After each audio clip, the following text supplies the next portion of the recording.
हर हर महादेव दोस्तों, प्रिय भक्तों, रोजाना की पूजा में दीपक जलाकर बोले गए ये तीन शब्द बड़े से बड़े दुश्मन को आपके कदमों में ला देगा।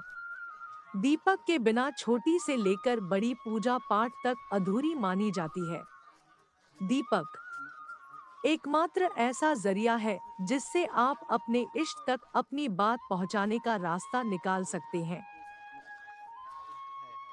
अगर आप दीपक जलाते हैं तो साधारण तरीके से ही चलाते होंगे, परंतु मैं यहाँ आपको बताने वाली हूँ जादुई चमत्कारी दीपक जलाने का एक अद्भुत तरीका, जिससे आपकी पूजा तो सफल होगी ही, आपकी इच्छा भी जल्दी ही पूरी हो जाएगी। दीपक जलाते समय यह तीन शब्द आपको बोलने हैं।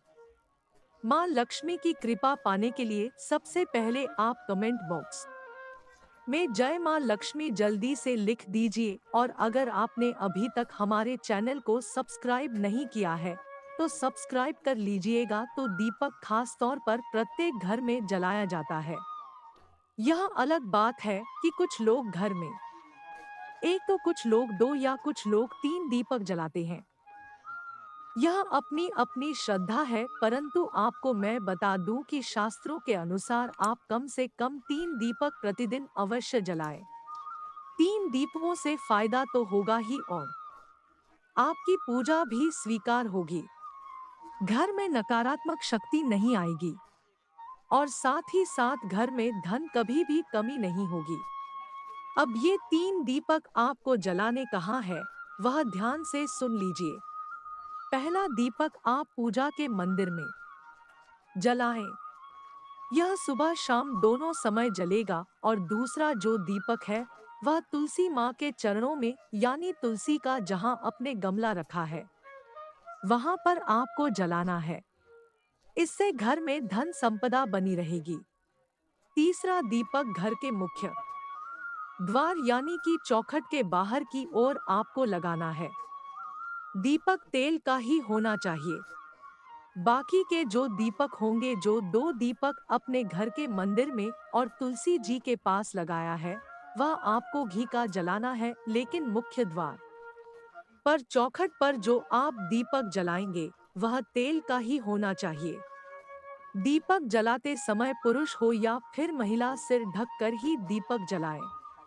दीपक जलाते समय आसन जरूर लगाएं। यह आसन क्या होता है, ध्यान से सुन लीजिए। दीपक जलाने के पहले दीपक के नीचे जो आप चीज रखेंगे उसे ही आसन कहा जाता है। यह चाहे चावल का हो या फूलों का हो, पर आसन जरूर लगाएं।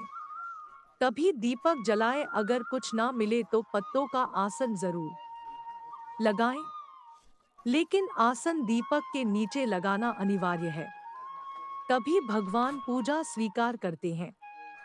इस बात का आप सभी ज्यादा ध्यान रखें।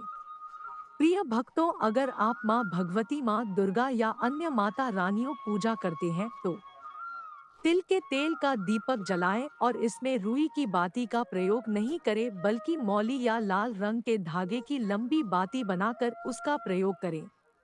यह पूजा सबसे उत्तम और शीघ्र सफल होने वाली पूजा है। इसलिए आप सभी इस बात का ध्यान रखें कि जब भी आप किसी देवी की पूजा करें तो वहां रुई की बाती की जगह आप लाल धागे की लंबी बाती बना ले या फिर मौली की बाती बनाकर ही दीपक जलाएं। अगर आप साधारण पूजा करते हैं तो दीपक में गाय के घी का ही प्रयोग आपको करना चाहिए। जब अधिक शत्रु आपको ज्यादा परेशान करें, कर्ज ज्यादा है और आपकी अपनी जान को भी खतरा हो, तो ऐसे में आप इन सब से मुक्ति चाहते हैं। आप चाहते हैं कि आपको शत्रु परेशान ना करे, और सफलता हेतु सरसों या फिर चमेली का तेल आप मंगलवार के दिन हनुमान मंदिर में जलाएं। इस दीपक में रुई की गोल बाती का प्रयोग करें और 2 लौंग इस दीपक में डाल दीजिए। ध्यान से सुनिएगा, मंगलवार के दिन हनुमान जी के मंदिर में आपको दीपक जलाना है और रुई जो है उसकी गोल बाती का ही प्रयोग करें और दीपक के अंदर 2 लौंग इस दीपक में डाल दीजिए और दीपक जलाते समय यह शब्द आपको बोलना है। ध्यान से सुनिएगा या फिर आप कहीं नोट कर लीजिए। शुभम करोति कल्याणम, आरोग्य, धन, संपदा, शत्रु बुद्धि विनाशाय।